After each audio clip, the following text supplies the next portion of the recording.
All right, y'all, let's pick up with part 3 of chapter 5, and we're going to talk about adjacent tissue transfer and rearrangement. In this section, we're going to talk about simple, intermediate, and complex closure again. The physician, when he's doing that, may choose to close the wound with an adjacent tissue transfer, such as a Y-plasty, a Z-plasty, or an advanced flap or a rotation flap. Taking a full thickness portion of the skin and rotating it or advancing the skin into the defect. In this scenario, the codes are divided into the body area and the square centimeters. Okay. Now, a tissue replacement surgery.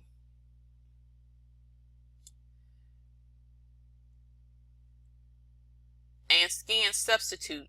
Skin grafts are identified by the size and location of the defect, the recipient site, the type of graft or skin substitute used. Therefore, codes will be selected based on the recipient site where the graft is going, not from where the graft came.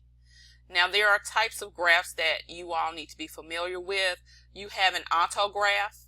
An autograft is a graft obtained from the patient themselves, such as a split thickness or a full thickness graft. Then you have an allograft, which is a graft obtained from another human donor, such as cadaver skin. Then you have a xenograft, is located or obtained from an animal, such as pig skin. Culture tissue is man-made skin substitutes created in a laboratory. For example, an alloderm or an ampligraft or integra. These are some types of grafts that you might see.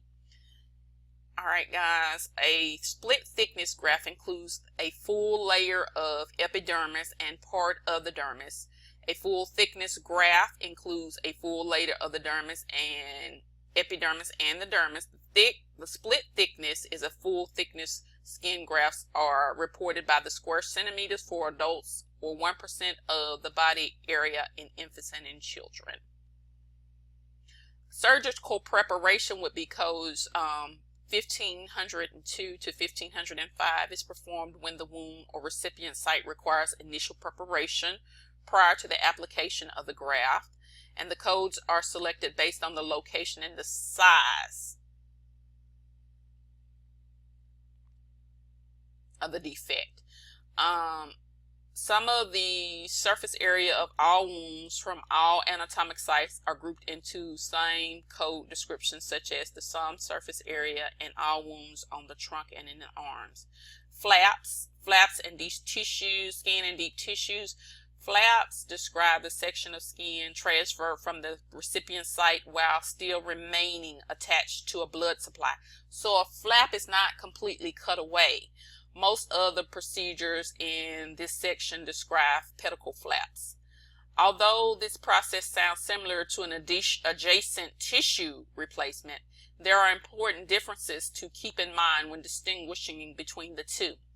A pedicle base or pedicle flap is eventually cut or severed from the original blood supply after the skin transfer establishes independent blood supply. In an adjacent tissue transfer, the base remains intact permanently, so you never cut it away. Now, pedicle flaps are formed on an area distant from the defect where it begins transferred, and in an adjacent tissue transfer, the transfer is made from the local flap. Now, pedicle flaps are often completed in multiple stages, but can be formed and transferred in one stage. Adjacent tissue transfers are complete in one stage. Okay, muscle flaps are coded with CPT codes 15732 to 15738. Pressure ulcers, you all, and you remember these are decubitus ulcers, bed sores. They can be what a pressure ulcer is if you have a sometimes poorly nourished older person who does not move and they're laying on a bony prominence and they are not getting good blood supply. that bone pushes and pushes and pushes down till it forms a sore. And usually you'll find it up in the sacrum, the coccyx, the ischium, the knees, or the heels. Pressure ulcers may be superficial, is that they form to be the skin, but they may go deeper, skinning below the skin into the layers of tissue under it. And these things are usually found in people who are confined to beds, you all. Make sure you remember that. Some types of other procedures that you might see are some dermabrasions,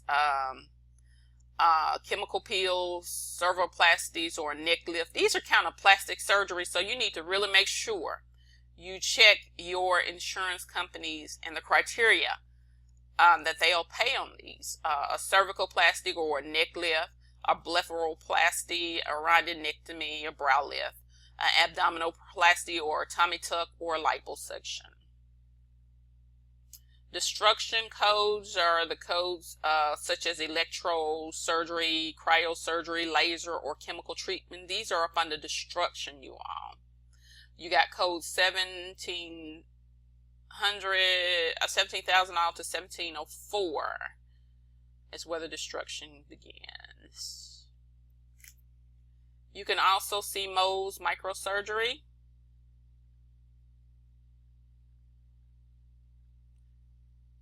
Okay, you have different types of breast surgery that you can have also, according to whatever it is that you're doing on the patient. And you can go back and you can read over these as well, from gynecomastia, partial mastectomy. You have different codes going on for those. So make sure you go back and read over these. Okay.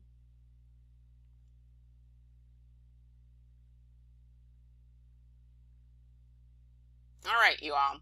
These are some terms that you're going to run into in these sections. Make sure you go back and you read over these terms. If you do not remember from your medical terminology in your anatomy class, make note of them. They're terms that you're going to see and that will be very pertinent to you and you'll need to know. Now, here's the chapter review. If you want to go through and answer these questions, you may. It will be helpful to you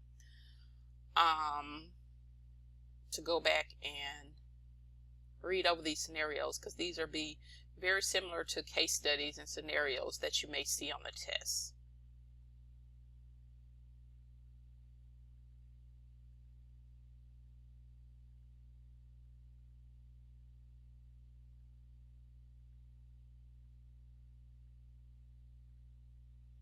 Okay.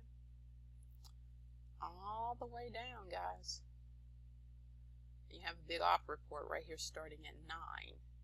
So get used to these things. Read over them. Very, very important. You get ready to take your test. And then you have another op report on number 10. Make sure y'all go back and look and glance over these and code them out. Okay? You remember, everything is going to be multiple choice, but you really, really need to pay attention to that. Okay? All right, that's it for part 3. We'll start up with chapter 6 in just a minute.